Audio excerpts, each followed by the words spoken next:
Telugu second semester 11th lesson Doodu బసవన్న.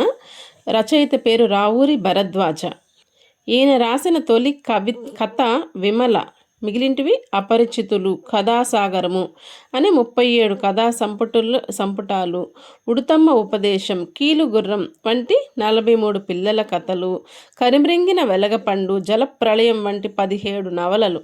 అంటే ఇక్కడ విమల అనేది తొలి కథ, అపరిచితులు కథాసాగరాలు కథా సంపుటాలు, ఉడుతమ్మ ఉపదేశం, కీలుగుర్రం ఇవి పిల్లల కథలు, కరిమ్రింగిన వెలగపండు, జలప్రళయం ఇవి నవలలు.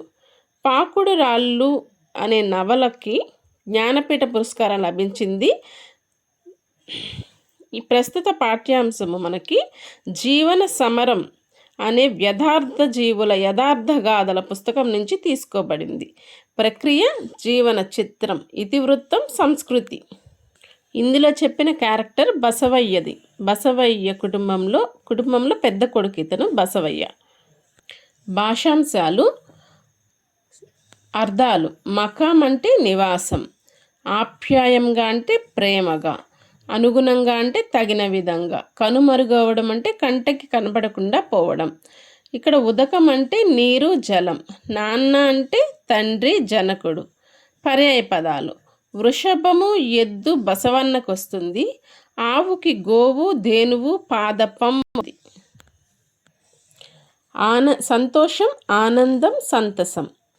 విశేషార్థాలు చూస్తే మనము రూపుమాపు అంటే నాశనం చేయు, పట్టుకొని వేలాడు అంటే వదిలిపెట్టకుండా ఉండు, కాలు దువ్వు తగవుకు సిద్ధపడడం, తిలోదకాలు ఇవ్వడం అంటే వదిలేయడం, సంబంధాన్ని అనుబంధాన్ని విడిచిపెట్టడం.